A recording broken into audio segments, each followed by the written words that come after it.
What's going on, y'all? This is Mike Brown, and I just wanted to say thank you for tuning into the show.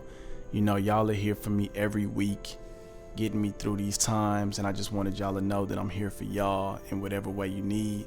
Please feel free to reach out on the social media, through email. Get in touch with me. I'm here for y'all. Know that none of us are going through this alone. Also, I just created a Patreon, so if y'all would like to subscribe to the Patreon, please do. I would love the support.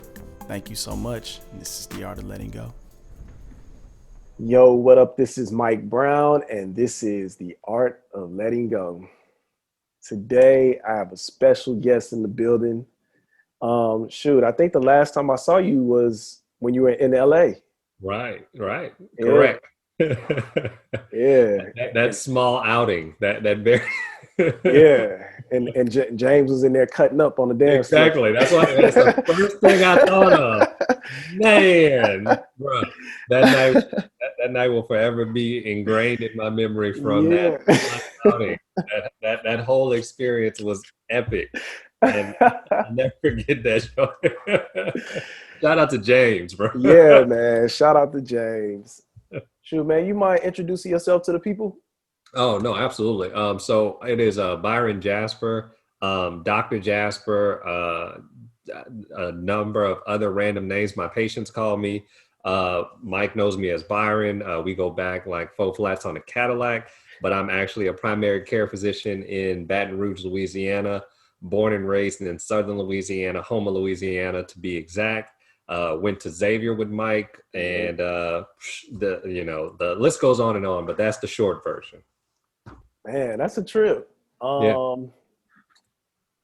And it's dope because we went to school together, but now seeing you with your own practice, and congratulations on that, by the way. But just like your journey, I'm very curious about all the in-betweens of like from finishing school to now being here. Like, was starting your own practice? And can you give us a little more information on that? Because I'm not very familiar with the direct. Absolutely. Yeah. Absolutely. So the journey has been long and winding. If you ask anybody who's a physician, if the journey was ever short, it's definitely the exact opposite of short. So if you ever hear somebody say, "Oh, I went to med school and it wasn't that long of a process," they lying, okay? unless they went to night school or something like that, because it's ridiculous how long it takes to become a full-fledged doc who does whatever you want to do, because most of the time you're in training and all that. So did the 4 years of undergrad, did med school right after that, an extra year on top of that to get a master's, then did residency for 3 years, left from residency for 2 years and went to DC. And in DC, I did 2 fellowships, which is that specialty training, came back to Baton Rouge and started working as a primary care doc. And among all of that stuff, I also started my own nonprofit, which is focused on getting more minorities into the medical field. So that's Comprehensive Medical Mentoring Program. We go by CMMP, and been working on that and doing the primary care side, but always in my mind said I wanted to open my own practice. Ever since I was actually an undergrad, I wanted to open my own practice. I just never knew when, what, where, or how, but I knew I was going to do it. And as I started doing a lot of my own primary care work under someone else's shingle, if you will, I said, I want to eventually break out on my own, but I'm waiting for the right time. And I'm sure we can talk about this, but it's always, I'm going to get to it.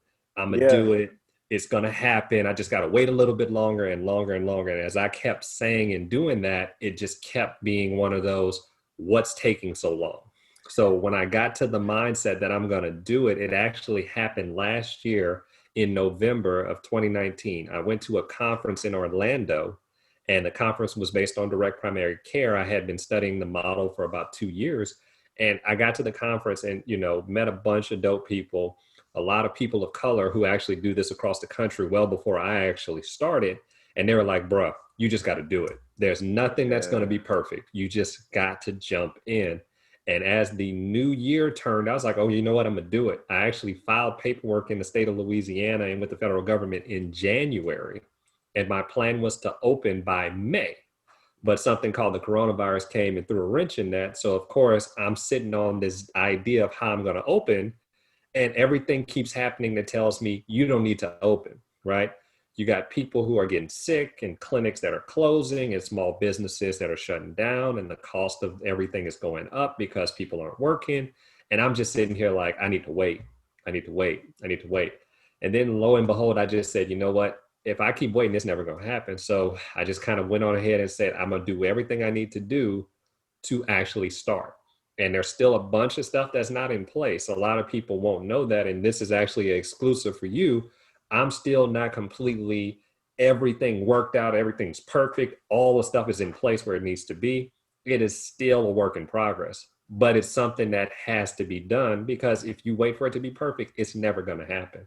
So jumping into launching your own business, clothing line, open your own restaurant, whatever it may be, it's never going to be perfect. You just have to know where your limit is. At this point, I'm able to do it. And all the stuff that would go wrong, that's okay. I'm still going to keep moving forward because I'm still doing that every day, but I'm getting better by the day. And the last thing I'll say on this segment, because I think everybody needs to hear this, let me rephrase, I would rather pour more blood, sweat, and tears into my own business than anybody else's. So if I'm going to do that, I'm going to literally stay up late. I'm going to wake up early. I'm going to grind. I'm going to do that for me because I'd rather bet on me than anybody else. So that's the part of the thing that woke me up, because as much as I was spending time doing work for everybody else, I'm like, if I did this for my own self, I actually don't think I can fail. And even if I do, I'd rather fail trying than to say shoulda, coulda, woulda. So that's how I operate every day. I'm waking up like, look, I got a ton of stuff to do, but I'm doing it for me. And that's the bottom line. And I think everything else will work itself out. Man. And it's funny because you said so much. Like you really was speaking to me, because like my journey has been the same thing. Like just kind of just jumping into shit and just not even knowing. Like, you know, I talked to somebody last night about t-shirts, and they was asking me like the quality of the shirt and all that. It's like, I got to start somewhere. I can't wait till I find that quality shirt, because I might be 20 years down the line and still haven't figured it out. So man, like I appreciate you sharing that, and it's dope to see you on your journey, and even just pulling the curtain back. Like, yeah, I'm still figuring this out and I'm still doing it. Yeah, I still don't have, and other things to kind of give people a sense of what I mean by it's not all worked out. So I've gotten a lot of people who say, where's the clinic located? I don't actually have a brick and mortar location right now. I'm actually operating, doing telemedicine visits and doing what we call old school medicine. I'm doing house calls. So I'm actually going to people's homes to give them medical care, because I don't have a physical location because of a bunch of stuff falling through. I was going to lease this property and it fell through. I was going to lease this property and it fell through. I was going to purchase this property and it fell through. And it's one of those, every time something falls through, if you keep using that as a way to say, I got to wait, you're never going to get started. So that's part of the reason why I was like, look, if this last property don't work, I'm just going to do it without a property. So I just went on ahead and jumped in and said, you know what? On September 15th, I'm launching. I told the people who knew I was working on it, I said, the 15th is the day. I said, I don't care what happens. The 15th is the day. And at that point in my head, that was the day I had to get all my stuff ready by the 15th. So still to this day, October 1st, when we're recording this, I still don't have certain stuff in place, but it's not going to stop the process. And that just means that when I do get the stuff in place, I've already did a bunch of the other hard work getting that stuff done. So it's not everything done at once. So some people might actually look at it and say, well, it's maybe a blessing to do stuff piece by piece as opposed to having the perfect picture. And I think that's a huge thing a lot of people don't understand. And altogether, if you're doing it in that way, as much as it's going to have things that go wrong, that's going to happen anyway, right? And you can probably testify to this to say, you know what, as many things as I've tried, something's going to go wrong. It's just life. So you just have to be ready to handle that. You know what I mean? Yeah, man. Is there any fear in like doing the house calls during COVID? A lot, but I also think about it in the sense that if you are good at what you do, number one, you're going to find a way to work around things that could potentially go wrong, right? So if you're, and I'm making this up, if you're a person who's a chef, you may not have all the utensils you need, but you're probably going to find a way to make a good dish. So for me, what I'm trying to do is say, look, I'm going to do house calls, but I ain't coming to everybody's house. Okay, let's get that straight. You got to make sure that we on the same page, that if I'm coming to your house, you're not thinking I'm about to come into a place where it's full of crime. It's not well lit. I'm not coming at nighttime and trying to do like, I got sense now, right? So people hear, oh, you doing house calls. You coming at, no. There's certain things that need to be made aware. You need to be made aware of, and we need to work out before I show up to your door. And if I don't feel comfortable, I'm not coming. And that's the way it is. And I think people don't realize that that's the way medicine used to be. Doctors didn't always have doctors' offices, right? It didn't used to always be a waiting room full of people. It would actually be your doctor coming to you when you were extremely sick. So I'm going to make it a point to try to make it where patients and I are on the same page. We have those home visits when it's needed, not just because you're bored and you don't feel like getting out your house. And at that point, we'll work out something that's going to make it to where I'm safe, you're safe, and we both are healthy and doing well. It's not just, hey, let's show up to the person who obviously need to be in the hospital. No, we're not doing that either. Like I said, I got sense, right? Right, I went to school and got enough loans to know when something don't make sense. Right, yeah. So altogether, I'll say the other thing about direct primary care, and I'm sure we can go into more detail, is that a lot of people have the misnomer that direct primary care is something similar to what we call concierge medicine. So concierge medicine is the idea that you have a patient who comes to your office or you do care for them, you bill their insurance, and you charge them a fee on top of that. So every time you might come to my office, I'm still going to charge your insurance, but you're going to pay an extra fee for me to give you extra services. Okay. Direct primary care is the exact opposite in that we do have a monthly membership fee, but we don't touch your insurance at all. We want you to have your insurance in case something happens. So basically, you're going to pay a lot less in a direct primary care model than you would in concierge.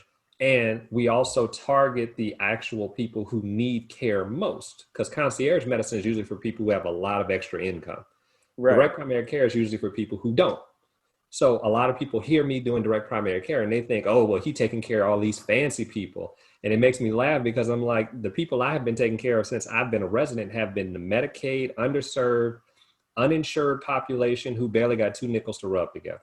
And I'm not going to abandon those people now just because I'm doing my own thing. I'm actually trying to find a way to take care of people who have a little bit more so I can find a way to take care of those who don't have anything and offset those costs. So my roots are still there, but people are afraid because it's new. Everybody thinks insurance is the way to go. And what do you mean I don't need insurance and all that? So I'm speaking a whole different language and all of a sudden people are freaked out. But their early adopters are the ones that are going to be the people who benefit most. If I told you, Mike, right now, I could take you back in time and we could buy a share of Google for $100. Would you tell me, nah, you know what, I'm gonna hold on. I'm gonna just keep waiting. You're gonna be like, let's get in this time machine. Yeah. So the early adopters are the people who look and say, this is different. Let me learn about it. I may not jump on right away, but I want to learn about it. The ones that are like, oh, congratulations, but we'll talk 10 years from now. They're going to be the ones that are like, man, I should have did that a long time ago. So I always encourage people to learn. You don't have to jump in, but do your research because you might surprise yourself. Right. Mm-hmm. So do you feel like this is going to be like the new way of like, I guess, healthcare? Mm-hmm. I will say it's going to be an alternative for a lot of people who really and truthfully understand how it works. Yeah. Just like, and again, let's think about it in the traditional sense in more practical terms. You got your gasoline cars, you got your electric vehicles. Who do you think drive the electric vehicles other than the people who got money? The people who understand that that vehicle is different, but it still does the same thing. It gets you from point A to point B. The way it works is just different. It's the same exact idea. Medicine is going to be different models that work in different ways. You just have to find the one that works best for you. So I think this can work a lot better for people of color, people who have less resources, and people who are often disenfranchised by the medical system. And you'll say, what do you mean by that? When you go and bring your ass to the clinic and you sit there for 45 minutes and you complain about how long you waited, then you're waiting in the room for 30 minutes, then the doc shows up, stays in for 10 and you out, and all of a sudden you're like, I was here for 2 hours, I saw them for 10 minutes and then I get a bill. You complain about that on that day. But then whenever I come and say, you don't have to do that anymore, I got a better way for you, you're like, this insurance though sounds like it's really what I need. I'm like, man, look, y'all full of shit. until that moment when you complaining and you sick, and there's a bunch of other scenarios, right? Another scenario. Yeah. You're sick as a dog. You literally feel like utter shit. You need to see your doctor. You pick up the phone and call them, and how early can you get in? A week, 2 weeks, maybe 3, depends on how busy the doctor is, if they're in the clinic that week. And at that moment, you're like, man, I need to go to urgent care. Urgent care is another fee. Or I need to go to the emergency room, another fee. Or I need to wait forever because I can't get in. Why are you complaining about all that when there is another way to do it? The issue is people don't think about that until they need to. They wait till they're sick, and that's when all of a sudden it's like, man, I should have did this other model. So I'm trying to get people to enroll before that happens, for one, so we never have that problem. But 2, you see there are other ways to do this. So if you start to come out of all I know is insurance, all I know is how to use this insurance-based model, so that's what I'm gonna do. If you learn that these things exist, you may not choose to do it, but at least you know it exists, to where if you wanna make that move, you have more of all right, I learned about it, I think I'm ready. Yeah. But nobody wants to do the research. They want people to come to them, put it in a nice package, and then force feed it to them to make them do it. So I honestly will tell anybody, you included, even if you're not in the state with me, I'll have this conversation with you, because this model works so well for a lot of people. It ain't perfect for everybody, but a lot of people could benefit from it. And it's actually really, really, really popular in a lot of places like California, like Washington State, like Kansas, Texas, all these other places. It's just certain states that haven't adopted it yet, but there are a lot of people who are actually doing it across the country. Why did you do it in Baton Rouge as opposed to going somewhere else? Yeah, for me, like I said, I'm from Southern Louisiana. So for me, it's home, right? Yeah. And I've had that conversation before. I went to DC, and of course everybody's like, why wouldn't you live in DC? DC was dope. I love DC. DC had great entertainment. There was always something to do. A lot more progress had been made in DC than I had ever seen in Louisiana. But why did I come back? Because I always have felt that if you see there's a problem, but instead you walk away, you're a part of the problem. Yeah. So why not actually try to get your hands dirty and fix the problem that you constantly complain about? So if I complain about how bad the care is in Louisiana, and I have the opportunity to fix the care, but I instead go to DC and stay there where things are quote unquote better, how am I actually fixing anything? So I actually said, you know what? I could go to a different place where it's probably easier to get off the ground. And I knew it was gonna be hard as hell to do this in Baton Rouge. But I said, I'd rather try and make it happen somewhere where I know it's not going to be easy, but it's needed, it's necessary. And people understand that a lot better when you hear that story, as opposed to, well, I read your website, it looks real nice. Or my favorite, man, I saw it on Instagram, congratulations. And I've literally sent messages to tons of people. I'm like, hey, you saw me on Instagram, you're constantly talking about how you don't have any good care. Why don't you come and talk to me so we can talk about your care? Oh, I'll consider it. Wait, so you're telling me that you rather stick with where you're at, and when I'm here in front of you telling you I got better care, I got better stuff for you, you don't want to do it. And that's why I said it's just one of those, you got to make it a thing in your mind to get these things done. And when you get them done, I think more people are going to appreciate it. Absolutely. And like people, it's hard for people to believe in something when they don't believe in themselves. Well, yeah. So like, to tell somebody like, this is my dream, is hard for them to adapt to when they didn't dream it, So exactly. That's dope. But let me ask you this. And I'm going to ask you because you're in the artistic side of things. Yeah. I know your stuff is way more difficult than mine. So if somebody who's making beats, putting music out, and doing a good job on all of your stuff and putting your blood, sweat, and tears into it, how many people are going to jump up and say, you know what? I know this cat who's doing music and I went to school with him. Let me hit him up before they say, so-and-so dropped a CD. Let me go ahead and spend my last $20 for that. I'm like, come on. You telling me the people that you done grew up with are going to run to the store and talk to this stranger and grab their music before yours? Like, it makes no sense. It doesn't. But I can definitely relate to it. Mm-hmm. And that's why it's like, you just got to keep going, man, because Like, you don't have no control over that. And it's okay. And it's one of them things, because I ain't gonna lie, it used to get me mad and it used to like hurt my feelings. Oh yeah. It's like, it don't matter, because a lot of times people don't, like I said, people don't be chasing their own dreams. Yeah. And you know, once you start moving with that purpose, like I said, like just from what you're doing, I could already tell what you're doing. But man, moving in that purpose, it start drawing the people to you that supposed to be with you. And then there you go. Like, you almost forget about those people and not forget about them, but you just don't even think about, damn, like this month, like you ain't support my, right. Whatever, you know, and that's, yeah, man, but it takes some work to get there too. It definitely takes some work, because the grind, the solo grind is not easy at all. It's the purpose. That's the thing I think me and you are agreeing on. If you have the right purpose for what you're doing, you could care less who's with you. Yeah. Because when you're doing it for you, the people who are supposed to be with you are going to come. The people who you think should be with you may show up, they may not. They're going to call you when it's convenient. They're going to show up when they need something, versus the people who say, you know what, I see what you're doing. I see your grind. I see your passion. How can I help? How can I be down? That's the people that really and truthfully see that you're doing it for your own purpose. So I agree with you. When you got that purpose, it doesn't matter. And that's why I said, it makes me laugh when I hit people up and I say to them, and I'm sure people might hear this and they might actually get in their feelings, and that's cool. Hopefully they'll feel some kind of way for about 10 minutes and then they'll feel better later. But either way, my answer has always been, when you literally know what you're doing and how you're doing it, you could care less who you piss off, because you know you're good at what you're doing and you're doing it for the right reason. So I ruffle feathers all the time. And that's part of the reason, as we said before we started recording, what I said, I know my temperament wasn't going to be really good for me to work for people for too long. I was like, I got to work with myself, because stuff pisses me off so regularly. I'm just like, why does this keep happening? And then I realized, I was like, because you're not supposed to be here. You're supposed to be on your own journey. You're supposed to be in your own drive. So that's why it's irritating you.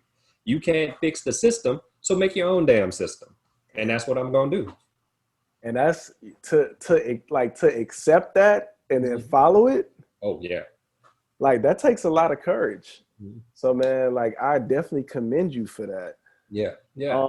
What's keeping you motivated right now? I mean, it's weird, right? And people will talk to me, and it depends on the person, right? If a person knows me well, I would say irritated by a lot of stuff to me that doesn't need to happen the way it happens, right? Like, and it's crazy. In the medical field, the amount of racism and mistreatment of people, you know, before George Floyd was a common household name, before Breonna Taylor, before Ahmaud Arbery, before Freddie Gray, all of these people who had to obviously lose their life to get some type of attention to this movement. Before all that, there was so much stuff going on in the medical field. And the easiest one that I constantly point out is the Tuskegee experiment. Definitely. If you don't know about the Tuskegee experiment, you need to go ahead and hit pause and pull up your Google and read, and then come back to us. But the Tuskegee experiment is one of the most atrocious things I have ever heard in life. 40 years of experimenting on Black people. That's why I'm scared of it. Thought it was a thing until potentially somebody had to come 40 years later and say, you know what, this probably isn't right. Like, what the hell, right? And I was just sitting there saying that at this point, that's the stuff that motivates me. Just to, you know, answer your question, I'm sure we'll circle back to it, but that kind of thing is what drives me, because our people don't deserve that. They deserve people to say, you know what, I know we can do better for ourselves, so let me find somebody who can do that, and I want to be that person. Man, like, hearing you mention that makes me think about this COVID vaccine. And I'm curious to know how, like, just what you feel, because I know they said it's not a whole lot of Black people that's signing up for it, you know, but like, what do you think? Like, should we not? I mean, I don't plan on doing it. It's tough. It's tough. As a medical professional, the part of me that's medical is like, we need to do it. But then the part of me that's Black is like, yeah, we probably want to wait a little bit. So it's always that duality that I have to tiptoe, right? Like trying to educate Black people on why vaccines are important, but also knowing how the medical system has treated us and basically used us and spit us out and left us out to basically die. it's one of those like, yeah, I kind of understand why you don't want to actually mess with this, right? So I have to figure out that way to kind of say, where's that line of, this is where I would say you can get to and it's safe. But then beyond this, I think you have to kind of say, let's kind of wait a little bit. So as far as the vaccine goes, I understand why they want more minority people to enroll. Yeah. Yeah, no, I understand as well. Yeah. Yeah, you need more of a general makeup of the population to see if it works right in this population, this demographic, this age group, and all that. But I also understand people reluctant to do it because they don't want to have a bad outcome. So I think it's one of those, if I had to give a statement, it would be, if you feel that you're of sound health, age, whatever you want to call it, and you actually want to see if this is going to help people that are going to look like you, be in your neighborhood and all that, then I'd say I would recommend it. But if you got medical issues, you got a lot of things that are not controlled, you don't take care of yourself, I'd probably say, nah, you may want to wait a little bit, because you don't want to set yourself up for a negative outcome based on you not really doing a good job of taking care of yourself prior to getting the vaccine. But if you're a healthy person, you eat right, you follow up with a doctor, you do a really good job, usually, again, I use the word usually, vaccines are actually really one of the safest things that can be done. But of course, you obviously got to learn how to read between the lines. If stuff don't sound right, don't feel right, you can just walk away. You know what I mean? Yeah, definitely. How do you feel, like, just being in the medical field, how do you feel about like some of the holistic healings? Like, being out here, I kind of dabble in some of that world of like getting like a Reiki healing and stuff like that. But how do you feel about some of that stuff? I think it has a purpose. I mean, honestly, it's cultural, right? A lot of times people indulge in certain things from a holistic approach because it's either how they were raised, they've had an experience, and it's actually been beneficial. So my job oftentimes is not to disavow people when they walk in and say, oh, I'm using this, and be like, oh, don't do that. It's my job is to understand where is the approach that they're coming from, and then the science behind the approach. So holistic medicine actually has some science behind it. A lot of people don't realize it. It's just the gap that happens is that how much science actually goes into it. And what do I mean by that? If you're actually studying and looking at something and it can be proven consistently, that's when you talk about science. A lot of times people will have a good outcome and it happens because of a bunch of other stuff. And they often think that it had to be from the one thing that they're banking on. And that can actually not be a great thing. So you have to be very careful with that, because a lot of people won't actually understand that that one supplement they took wasn't the reason they got better. It's because of a bunch of other stuff. So you want to have that science into it. And if the science is there, I think you're fine. And even if it's not the most common sold in the Walmarts and all of this, I'm not against it. I just want to understand it. And if I understand it better, I think we can do a better job of taking care of folks where they're at, as opposed to feeling like they always got to take this pharmaceutical type medication. Man, I feel that. Yeah. Yeah. And speaking of pharmaceutical medications, because I know that I saw that you were doing some work with like HIV and AIDS, and being that like a good amount of my audience is of the LGBT community. Yeah. What are your thoughts on PrEP, Truvada? And for the listeners, it's what do you call it, like a HIV prevention? Yeah, so PrEP is pre-exposure prophylaxis. There's also something called post-exposure prophylaxis, which I definitely want to talk to you about, because it's a thing that a lot of people don't even know exists. And as much as people know about PrEP, a lot of people don't know about PEP. So PrEP is what you take prior to having an exposure to prevent you from getting HIV. I'm a huge advocate of PrEP. The LGBTQ community that I take care of, a lot of them are on PrEP. And if they are HIV positive, they're on their medicines that often have PrEP within it. Because PrEP is actually 2 HIV medications that they found if you take it prior to exposure, it will basically prevent you from getting the virus in your system, allowing that virus to make copies, and then it stays in your system and we can't get rid of it. So basically the virus still comes into the system, but it in essence kills the virus so it doesn't make copies of itself. Now, that's very similar to something called a vaccine. which is funny because people will actually do certain things to prevent stuff, but don't take vaccines, which is funny. But anyways, the PrEP medication, which is going to hopefully expand to where it's not just the one medicine. It's actually Truvada is one version. The new version of Truvada is called Descovy, so that's the other version. So those two are in play. The idea of PrEP is really helpful because it helps to keep people from getting HIV with condom use, right? A lot of people don't often think about condom use, but it's a huge thing. You know, as much as I want to tell people take PrEP and that's it, you got to use condoms with it. So I highly advocate for people who need it to be on it, and then people who don't realize they need it, I actually put them on it. I'll tell you a quick story, and this is how bad it is for a lot of people. I had a young lady, 24 years old. This was this week. And you can ask some of the people I talked to on the phone. The lady told me, I don't want to take PrEP because it gives people HIV. And we asked her, how do you come up with that? She said, I saw it on YouTube. Oh, wow. Now, who on YouTube, where on YouTube, have no idea. And then her words after that were, and I quote, I don't need to take it because I'm not high risk. Now, the word high risk is words we use to define who probably is going to be at risk for getting HIV. The category is broad, but if you have a history of STDs of any kind, you are high risk. This young lady had multiple, but in her mind, that doesn't count. So the idea of miseducation is out there, and people often get confused about PrEP and how it works and all that. But hear me when I say it's very effective. There are very minimal side effects. The biggest barrier to PrEP is the cost. If the cost was not so expensive, it would probably be a lot more, available, I guess, if you would say.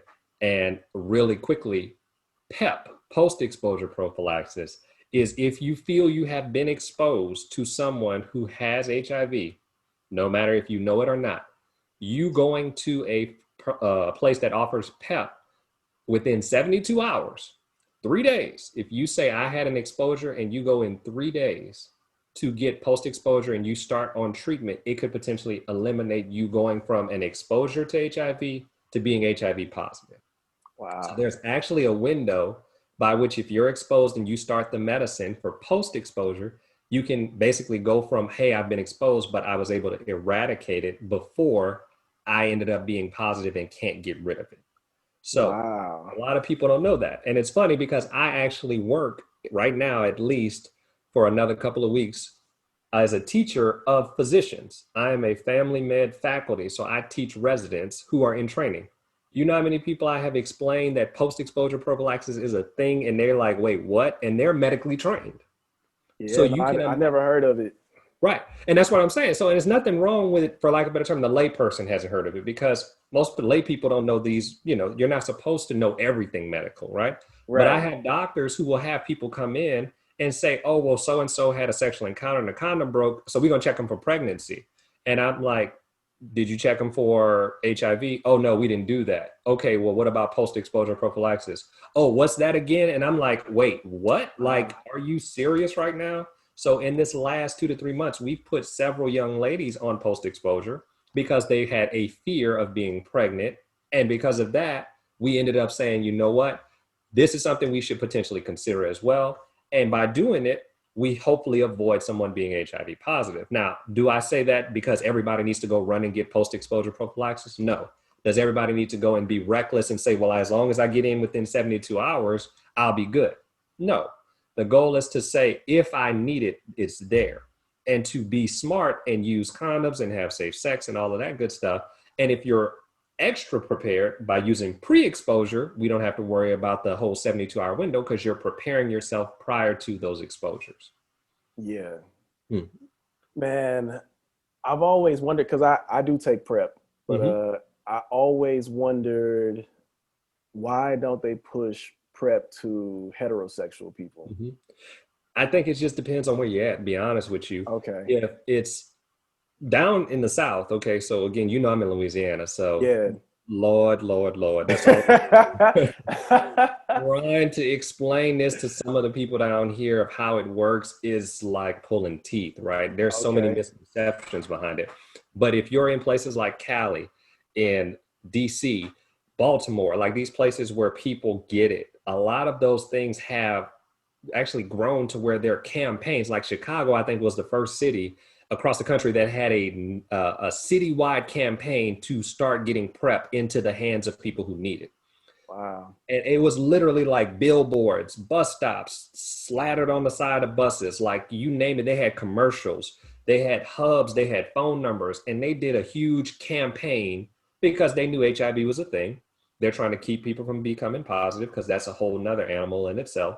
Yeah. And that was more of an effort for public health, preventative measures to stop people from getting sick.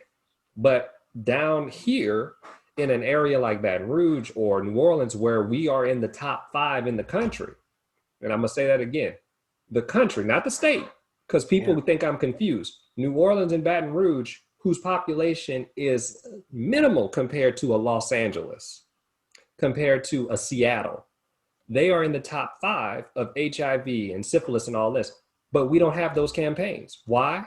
Because the people who are often in the seats that need to make decisions about things like this are either like, I don't want to have that conversation because we're in Louisiana. In Louisiana, that's not acceptable, right? But it's here. What you want to do about it? You're going to tell me we're just going to wish it away? It ain't working yet. So the idea is PrEP is actually a big thing with people who know how to use it, who know when it's appropriate, who know where to use it, how to get it. Like I talk about it all the time. I'm sure my residents hate every time I talk about it. Like they get irritated when I'm like, did you talk about PrEP? And they're like, oh, I forgot. I'm like, look, you need to either talk about it or I'm gonna talk about it. Yeah. Because the goal is to get people to not get sick. If you are in primary care and you're trained the right way, your goal is to keep people healthy. It's not to give them care when they are sick. And that's the way the medical system is built in this country. It's built on people getting sick and then we treat them. We then give them a big ass bill and then we tell them, well, what do you want us to do? You were sick. How about we put more money into prevention, into the people who actually are on the front lines that prevent people from getting sick? And maybe you'll change the way things actually happen, right? Maybe you'll start to see a lot of the numbers decline as opposed to thinking they're maintaining or going up. Yeah, man, it's a trip. Like I'm even thinking like, you know, when I was living in the South or growing up in the South, it just wasn't something that was really talked about at all. Oh man, I have patients whose family members is still that old stuff you see on TV and movies. You're like, oh man, I lived in such and such and my family doesn't talk to me. No, this is real. I have patients who flat out are like, I can't go home because my family doesn't want me in the house. And I'm like, why? And they'll tell me the stuff. And I'm just like, man, it's heartbreaking. And I'm doing my very best to kind of, you know, be an advocate, but there's only so much I can do. But it's really sad because imagine the person you come to, your clinician, is the same type as your family who doesn't have any sense about this lifestyle. Yeah. You go to your physician and say, hey, Dr. Smith, I want PrEP. And they're like, what's PrEP? Like, you know more about PrEP than the doctor. Like, are you serious? Right? So it's one of those things where I constantly am advocating all the time for my patients to learn. And I love to educate people. I'm a teacher unofficially and officially for a number of reasons. And talking to people and explaining to people so they learn, I tell them, hey, if I do that and I teach you the right way, if I'm not around, you're going to know your stuff well enough to when you go to the next person, you know it ain't full of shit. You know what I mean? Yeah. So that's always why I'm like, if we do a good job of educating patients, meeting them where they are and teaching them what they should or shouldn't do, the rest of the stuff will work itself out, in my opinion. But obviously everybody don't think like that. Yeah. No, even as I'm listening to you talk, I'm like, man, what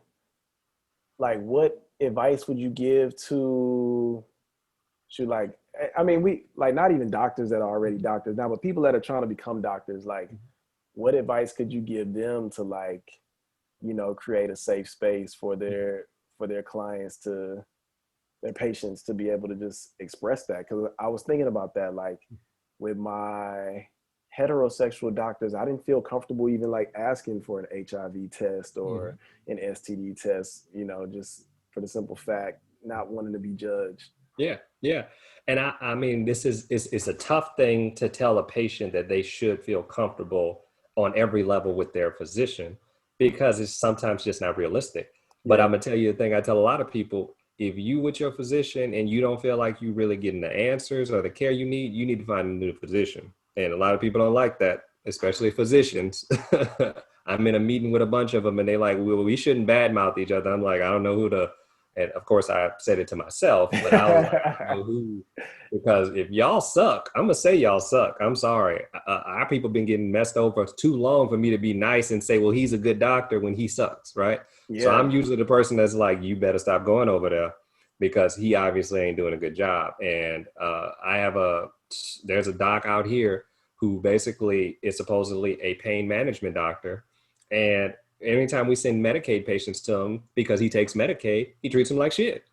And they constantly keep sending people to him. I'm like, don't send nobody up there. You want him to drive to go to a place where the doctor treats him like shit? Like, it makes no sense. So my biggest thing is to say to patients, first and foremost, you got to find somebody you connect with. Yeah. It's hard to do. And a lot of people don't like, for lack of a better term, finding new doctors. But I honestly put it in layman's terms of, if you had a barber and your barber fucked all the way up, how many times would you go back and get another cut? If you had a mechanic who messed your ride up, your brakes gone, your engine shot, how many times are you going back? But with doctors, we keep going back. Now you're right about that, Yeah. You know, misdiagnosed, mistreated, spoken to in a weird way, not getting the care we believe we deserve. And all of a sudden, we just keep showing up. So I think when you find that connection, you will know, because you're going to feel like you can talk about anything. You can have an honest conversation. You're not going to get judged. And more importantly, you probably will have more confidence when you leave the doctor than you did before you went in. And I think that's what you're looking for. And you'll know when you have it. And if you aren't sure, I always say, ask the people who have good doctors what they get. Not just ask for the name, but ask them, why do you like this doctor? And if the answer is, he on my insurance card, stop. Right? Like, throw the insurance card away. Like, that's what I'm gonna say, right? Because I've heard all kind of answers. Like, why do you go to this doctor? Well, he's by my house. Or my dad said I go here because, you know, that's who he sees. And it has nothing to do with the doctor. It has to do with everything but the doctor. So if you say, why do you come to see Dr. Jasper? I want you to say, he listens. He's good. He explains it well. He's knowledgeable, right? Now, you may say he talks too much, because I do run my mouth a lot, right? Like, that's part of the reason why I'm going to direct primary care, because we got long appointments. I talk all the time. I talk way too much. So I want you to be able to say that, right? I want you to be able to say, I know my doctor. He's really cool. He's understanding. He's funny. Like, something that explains a characteristic that makes you proud to refer me, right? It ain't because his coffee is really good in the waiting room. Like, that foolishness that I hear people say. So as long as you have that vibe, you're going to want to go to the doctor. You're going to want to go to see your doctor. It shouldn't be, oh, I got to go to the doctor today, right? It should be, I'm ready, right? I'm happy because my doctor's cool and I know I'm going to be healthier when I leave, right? Yeah. She will take care of me better than I think I can take care of myself. And that vibe, you know, it doesn't always have to be what you have in your mind is the right type of doctor. Some doctors are going to be better than you have the misconception it is, right? A lot of times people always think it has to be a male. Not true at all. Some of the best doctors I know are female, 10 times better than males, right? Yeah. And if your doctor, last point, I'm sorry, again, I can go on for days. The last point is, if your doctor is so smart that they never are wrong, again, get another doctor. If your doctor is not humble enough to say, I made a mistake, I messed up, I forgot to call you back, I was supposed to send your script, but I forgot. If they can't do that, you got a bad doc. And I'm going to be honest with you, because people don't realize we're human too. Yeah. Dr. Jasper makes mistakes all the time.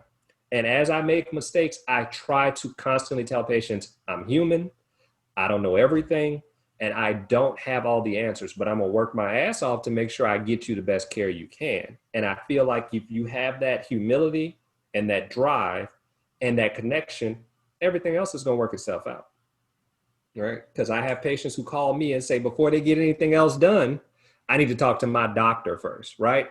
You know, that kind of feeling you have when a person says, I can't make no decision until I talk to my doctor. That tells you you're doing something right. And that's how I know my mindset and what I'm doing makes a difference. It's not just because I got a huge paycheck because I see the most patients. You know, that bullshit that the insurance companies tell us to do because they want us to see 30 people in a day because that means you're productive. No, that just means you see a lot of goddamn people. That's what that. That's real, man. I had a couple of more questions for you. You were in undergrad or in med school during Katrina? I was a senior the year Katrina happened. I was on campus for 1 week, okay? And then came back and had to leave. So yeah, senior, 05. Wow. What advice would you give to somebody in school right now during the pandemic? Yeah, honestly, it's hard because it's almost one of those things like you don't know what's coming next. And the way the pandemic is going, it's up and it's down and it's up and it's down. But the one thing I'd say consistently is, again, find the purpose of what you're doing.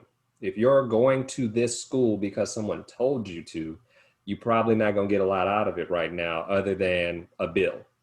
So my goal is to make sure I tell the students I talk to all the time, if you're doing it for the right reason, you're doing it because you want to, you're doing it because the reward is going to be there, you're going to push through. It may not come in the form that you want it, but it is going to happen when it's supposed to. So I constantly want people to remember to persevere, to continue to push hard, and remember that at the end of the day, you're doing it for the right reason. And even if it doesn't make sense, it'll work itself out. Yeah. Right? Don't ask me what I was thinking my senior year when I was literally back home trying to figure out what I was going to do for a semester because our school was underwater, right? So I was just like making it up as I go. But it worked out because I knew what I wanted to do and I knew what my purpose was. And I ended up being, I did very well to the point where it worked out. So don't have to have it all written out for you. It's going to be fine. Yeah. That's what's up. Mm-hmm. What is the key to getting through med school? How did you get through it? That's a beautiful question and a good question. And I'm going to tell you, if you ask 30 people that, you can get 30 different answers. You might have some commonalities, but it's going to be different. How I got through was, again, remembering why I did it. There are plenty of times where I wanted to give up, plenty of times where I should have probably given up. The story that everybody knows, that knows me well, or who has kind of followed my trajectory, if you will, career, whatever you want to call it, I almost flunked out of medical school. I literally was on probation in medical school because we have to pass a test called Step 1. And Step 1 is the test by which it tells you what you're going to be when you get out of medical school, because it tells you how smart you are, if you will. I failed that test 3 times. Wow. 3. Now, also, I'm gonna put you on game how funny this is. I'm laughing about it now. In the past, I'd be in tears. But literally, Step 1 cost about $500 to sit for the exam. And it's about an 8-hour test. So I literally had to pay about $2,000 just to get through this exam because I had to sit for it 4 times. And on top of those 4 times, 8 hours per exam. So think about 4 days of my life was spent on that one test, not to count all of the studying that goes into it, which is a whole nother story. So if I would have to tell people who have either went through that or are going to go through that, if I can make it, anybody can make it. And people are like, oh no, you real smart and all that. Maybe so. But the other part that got me through is I remembered why I did it. If I failed the first, second, and third time and I didn't quit, the only way they were going to stop me is to drag me out that goddamn school. Right? They was going to have to say, look, security is here. You either going to leave or we going to throw you out. Because I wasn't leaving. I was not going to leave unless they made me. And I was like, look, I'm going to figure it out or you're going to put me out. And if you have that mindset, it's going to work. It's just, again, you got to have that drive. And a lot of people get discouraged. And I understand it. That's why we did CMMP. We're basically a huge family of a lot of minority docs and physical therapists and dentists, like all the healthcare people you can imagine. We want people to come join this big group just so we can learn, get the next generation the confidence, the resources, the things they need to not run into those walls and give up. Because I had a mentor, and it wasn't really a true mentor, but the guy who was in my life at the time was a doc, and he told me what I was doing that made me fail. And that one little piece of game that he actually gave to me made me pass that one time. It just took one person to give me the right information. Mind you, I had a bunch of people around me who knew I failed 3 times and didn't give me the right information. So having that mentor in your life will get you there. And that advice is, you got to find those mentors. You got to have that drive. You got to stay committed. You're going to have obstacles, and some of us are going to have more than others. But if you are determined and you put the work in, it will work out. I have a bunch of students who I know and have gotten into medical school based off of me trying to help and point them in the right direction. All they needed was the assistance. And I will also put a plug in for people who aren't medical. You don't have to be a medical person or personnel to be a part of CMNP. We want everybody, because you, the teacher, may be able to help us find the resources for a scholarship to get this student through school. Yeah. You ain't got to be a medical person to look up a scholarship, but we need that, because some of us, Mike, tell me if I'm lying, need financial assistance to get through school. Because last I checked, I ain't got a rich uncle, okay? Yeah, definitely. My people ain't left me a couple million. So if I would have had scholarship assistance, it would have made a huge difference. Absolutely. Because people don't also know this, or some people do. I actually DJ'd in medical school to pay some of my bills. Wow. I bought turntables and learned or taught myself how to be a makeshift DJ to pay some bills in medical school, because when I was on probation, my financial assistance stopped. So I had to make ends meet, study, and spin records. Okay. So and people don't realize that it's, oh, Dr. Jasper, you're so successful. Man, look, if you know what I've been through, my drive is insane, because you know how much stuff could have stopped me and I'm still here. Again, they're gonna have to drag me out this mud, right? Like, it's insane the amount of stuff that people think and get that misconception. So altogether, that long drawn out story is me saying, if you really want it and you have the mindset, you're going to find a way. And a lot of us want you to find that way, and we're going to help you. You just need to get off your ass and be humble enough to ask for help, because a lot of us don't want to do that either, right? We're going to do it ourselves, right? That don't work, okay? It don't work all the time. You might be successful the majority of the time, but eventually you're going to need help. So how about you get the help early and stop waiting until you get into, oh, I'm in dire straits, my back's against the wall, I ain't got no money. Like, don't wait until that. Come find us early. And that's where we're at with CMNP. And even with Bija Clinic, like I said, those two things, they're synonymous in different arenas, but they're built on the same thing. I want to help you before you get into trouble. Yeah. So when you need something, you already know where to go. Not, oh, I wish I would have did this 3 years ago. I wish I would have did it before I got sick. Do it now. And come see us. And you definitely come see me. I'm definitely, as you can tell, I can talk all the day. That's what's up, man. And I got one more question for you. Yeah. One piece of advice or one life lesson that you could share with the listeners. Yeah. So I'd say, be you. Okay. And that sounds real simple, but it's one of the things that's tough for a lot of people. One, because they're finding themselves, but two, they're afraid of what people are going to say when they become themselves, right? They're worried about what people are going to think. I have never been that person. And a lot of times people see me and they think I'm really buttoned up, right? They really feel like, well, Dr. Jasper was always so put together. Like, I'm probably the exact opposite. But the difference is I'm not doing that with everybody. But if you get around me and you get me into a safe space, I'm going to be me. So I try to encourage people to practice medicine how you want, make music how you want, cook how you want, do the things that you want to do to express who you are. And as you do that, when you're authentic stuff will find you, right? Your purpose will find you. The people who are supposed to be around you will find you. So be you, and remember that you're here for a reason. And you're going to change somebody's life if you are authentic, hardworking, and do the things you're supposed to do. Man, Byron, thank you so much for sharing that. I really do appreciate that. Yeah, man, my pleasure. Where can the people find you? Yeah, so plenty of places, but the main places. So on Instagram, which a lot of people will find us, and I say us because it's usually a huge, huge village of people with me.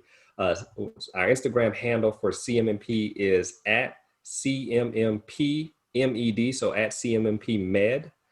We have a website, www.cmmmpmed.org, and that's the Comprehensive Medical Mentoring Program, the nonprofit. The clinic, we are at Byja Clinic, BYJA Clinic on Instagram, and website is www.byja.org. And my own personal Instagram is at Dr. B. Jasper. That's what's up, man. Thank you so much for coming on the show. Yeah, man. Yeah, anytime. And as I said, I do talk a lot, so I apologize. No, you good. But if you got anything you need from a health standpoint, anything I can help with, and I mean this from the bottom of my heart, I'm always wanting to educate folks on how to do health and just simple stuff, whether it's blood pressure, men's health, whatever. Man, hit me up. You always got a friend in me, and you always got an advocate in me, even if it's, LGBT, whatever. If I can help, let me know. That's what's up, man. Yeah, we definitely gonna do some things for sure. Yeah, absolutely. Yeah. But thank you. And again, keep doing you. Side note, this man is a grinder. Again, I told him I may not actually be on social media doing the most because that's just not my personality. I'm not a big social media on there all the time, but I do pay attention. I actually listen to these clips, and some of these clips, I'd be like, oh, snap. They just said a word. I'm ready. Like I'll be watching, I'll be listening. I may not get all of it, but I'm definitely with it, man. I'm watching. So keep doing you, keep grinding. You're making a difference, whether you know it or not. And even if you don't have as many people who come, they're going to follow eventually. So keep doing you, man. I'm a huge supporter. I'm a huge fan. I appreciate that, man. Thank you so much. Yeah, brother. And thank y'all for listening. This is Mike Brown, and this is The Art of Letting Go. Peace. Thank you for tuning into this week's episode of The Art of Letting Go.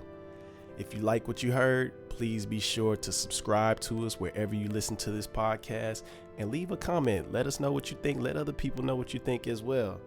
If you want to get in touch with us, hit us up on all social media at The Art of Letting Go Podcast.